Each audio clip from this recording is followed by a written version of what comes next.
Today, I am very privileged to be interviewing Talia Datt for our Social Blueprint series on Everyone Has a Story. Talia is the founder and director of one of Australia's most innovative digital marketing agencies, the CliQ, and she has recently launched another business, the CliQ. She has also been named in Forbes 30 Under 30 Asia list for 2022. Congratulations, Talia. Thank you. Today, she will be telling us about how she grew her business from her bedroom to a multi-million-dollar agency. How are you? Hi, thank you for having me. I'm super excited to chat to you and everyone on the Social Blueprint network. So right now we are in the CliQ's new headquarters. They've recently moved in 3 weeks ago. So excited to be here. The walls are a bit bare. We still need some artwork for sure, but yeah, we've just recently moved in here and we can now call Cremorne home. Our door is always open, so anyone's always welcome to drop by and come say hello and chat with me and the team. I guess we should start chronologically, so maybe we'll start with your schooling. What school did you go to, or schools in your case?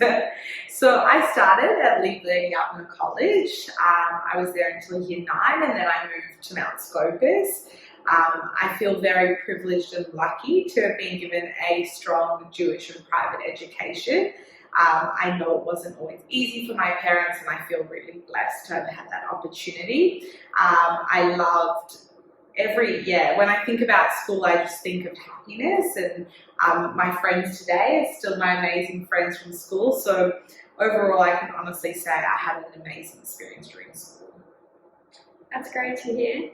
And then after school, did you go to uni? And if yes, which uni and what did you study? So yes, I did go to uni. I studied a Bachelor of Commerce and a Bachelor of Global Studies. After returning from my gap year, I obviously commenced my uni studies and saw that as a huge opportunity to network amongst Monash alumni and meet and greet a range of different people. Right, and what was your journey from uni student to the CliQ, which is where we are today? So it kind of all became one because I started the CliQ during my last year of uni. At the time, I had a corporate job, and after a couple months of giving that a real go, I realised it probably wasn't for me. And after quitting, essentially, I went to the drawing board. And at that time, my dad obviously said to me, the world is your oyster.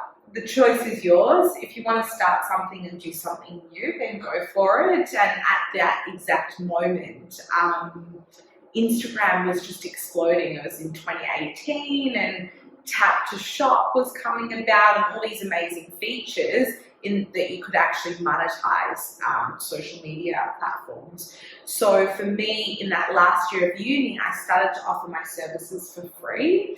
I just essentially door knock on a range of different boutiques and offer them my services. And in that way, kind of learned and got myself into the industry and started to make a name for myself. Wow, so you really got in at the right time because there was Instagram and now there's TikTok and all the other platforms that have just exploded. Exactly. So after Instagram exploded, we've obviously seen TikTok, even LinkedIn. LinkedIn, what it was in 2018 versus now, it's not even comparable. So over the years, we've really watched this kind of evolution of socials. I think brands that really leveraged in 2018 were in the best position. But yeah, now there's all these other opportunities on a range of different other channels. And I guess that's probably like the only constant in your job. Change, I mean, because you've constantly got to be adapting and, something new could come out at any moment. How do you manage to stay up to date? It's probably one of our biggest challenges, and our team, what we face is that every morning we wake up and we don't know what the day is going to throw at us. But I also think it's what makes this industry so fun and exciting. You always want to be a part of the change and you want to see what's happening next. And I love logging on to Instagram, Facebook, TikTok and finding all this information about a new sort of feature that never previously existed. I spend half an hour of my morning every single morning literally reading through news headlines. Some of them relate to social, some of them don't, but I feel as though it all basically leads and is relevant to the output that we produce for that day. Wow. So what does a day in life look like for you? Because you've got 2 agencies right now. Mm-hmm. You've got like a whole company that you've built up. It seems like a lot. How do you get through it, and what do you actually have to do?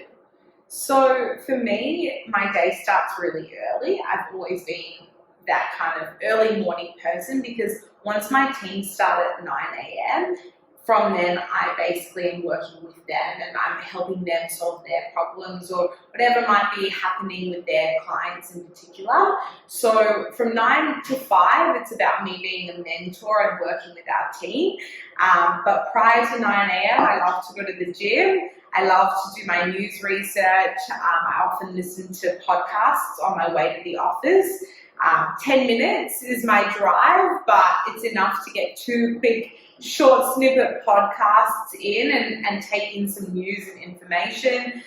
Then when I get to the office, I go and get my coffee, and whilst I'm waiting for my coffee, I'm scrolling to find out any sort of trends, and then I begin with really tackling my emails and getting a lot of the admin type tasks that I need to before the team gets in. Once the team get in, it's about us working together and strategizing appropriately. So what kind of work would you do for, obviously there's no average client, but let's say a business approaches you and says, okay, I want you to transform my socials, I want you to build my brand. What does that actually entail? I feel like it's a whole minefield out there that a lot of people just see the output, which is, the really cool TikTok or the nice branding. No one actually knows what goes into it. Definitely. So if it's an existing brand, and if it's a new product brand, it's a whole different kind of story. But if it's an existing brand, step 1 is strategy curation, which generally takes about 4 to 8 weeks. And it's about really diving deep into all of the potential brands' personas, their customer personas, their tone of voice, their branding, their competitors, and diving in and seeing how are we going to leverage their core branding to actually drive people to convert online. So step 1 is about really kind of laying the framework and understanding. During that period, we also create key opportunity and key messaging. So it's working out, okay, if this person is our persona, what opportunity do we have to sell to them, right? So millennial versus a baby boomer, the types of and the ways in which we sell to them is obviously different. So for us, it's about really laying our foundation. And once we feel confident with our foundation, it's then about execution. As you know, nothing stays the same within the digital marketing landscape. So once we're executing, obviously things change every single day, but for us it's about running appropriate ad campaigns, running the organic content, creating copy, creating branding assets, graphics, you name it, to basically maintain an audience online and also convert them. Wow, so there's a lot that goes on behind the scenes basically. A lot that goes on, but I think what makes us really unique is that nothing's the same with us. So we get 2 different clients that walk through the door, and their services might be completely different because what the systems they need is different. So a lot goes on, but it's also about tailoring the right kind of opportunities to our clientele. So you're not just in the digital marketing scene, you're also an investor in numerous companies. Could you kind of tell us how you balance that and how you got into investing as well? Definitely. So for me, I'm very lucky that I get shown a range of new brands in the market on a regular basis who need marketing assistance. And I basically leverage that opportunity to become an investor in some of these companies and become kind of their marketing director or the head of marketing. So for me, my day-to-day really is around the agency, but we support all these brands' marketing activities on a day-to-day basis. So it's like it kind of falls into our algorithm as to working with those particular kind of brands that I've invested in to make sure that we can, of course, sell. And what do you look for in a brand? What makes you deal with a lot of different brands? So what is the point of difference for you that makes you think, I want to invest in that brand? I think shareholders in particular, do you get along with shareholders? Because ultimately they do become your business partner. I also look at a brand's kind of revenue, where it's at to begin with, or maybe it doesn't exist, what I feel like is the opportunity. And then I also kind of look at what kind of services we have in-house and if we're a good support network for them, if we're going to actually be able to execute what I think is best. How would you say that the Jewish community has supported you or been involved in your initiatives? So I love this question because we immigrated from South Africa when I was a child, so I was about 3 at the time, and we obviously left our family in South Africa. They still obviously reside there. So for us, when we arrived, the Jewish community and the people that we met at shul, at schools, really became our support network. So I believe that the community has definitely been a part of my journey. Many of the people that I've met through these institutions have obviously become my mentors. I look at a lot of my parents' friends and ask them business advice all the time. So I feel really, really lucky that I have a huge network of people that I can consistently rely on. I also feel like within the Jewish community, everyone's happy to help. Everyone wants to see everyone succeed and do well and follow their journey, which I think is really rare. So no matter who you really go out to, whether it's someone you know, a family friend, or someone from your shul or school, it doesn't matter. Everyone just wants to help. Mm-hmm. Now on to your most recent accomplishment, the Forbes 30 Under 30. Can you tell us a little bit about that? How were you nominated and what does it mean to you? So it means the world, honestly. It was one of the most exciting moments of my career. I still check the website every day and check that my name still is on that list. In fact, when I first saw the list, I checked it multiple times before I told anyone, checking that it was there. But ultimately what you do to be nominated is you have to apply yourself. So you nominate yourself essentially. And the reason why I had initially nominated myself is because a friend of mine who is Forbes alumni said that the more times you nominate yourself until you actually are in a position to win it, the better. So I thought, okay, well, I'm going to apply this year with the goal of being on the list next year, which happened like the first year I pretty much applied was on that list. So it was a very exciting moment. But after nominating yourself, they send you a secondary questionnaire about 2 months later. And in that questionnaire, they ask you really cool and interesting kind of questions like, who's your favorite superhero and why? Who's your biggest mentor? What do you think is a false representation of our generation? Just really interesting and in-depth questions. Probably goes for about 5 pages. And they give you 24 hours to basically fill this in. Of course, you don't sleep for that 24 hours, but the reason why they do that is so that you don't have heaps of time to think about it. It's really what you believe and what comes naturally to you. And then after that, they say, okay, you'll find out if you're on the list, pretty much, which came out another 2 months. They said that it would come out sometime in May. It came out on the 26th of May. So for 25 days, I checked every single day. But yeah, finally on the 26th, to see my name on there was a really, really big honor and privilege. Congratulations. Thank you. You mentioned your mentor. Who would you say is your biggest mentor, or you can say a few? I get asked this question a lot, and I always say the sisterhood, right? Because there's multiple mentors. I work with a lot of female entrepreneurs. I meet a group of them for lunch once a month, and I feel as though all of them have played a really big part in my career. I also think about other kind of entrepreneurs I've spoken to. I feel as though, yeah, the more people I speak to, I'm like, everyone can be my mentor. You know, everyone has valuable advice. So I often say the sisterhood of female entrepreneurs that are there to help each other succeed. And that's growing day by day. Day by day, yeah. And now The list is endless. Look, if I can give back what I've received, it's just a small part to play. So that links to another question I had for you.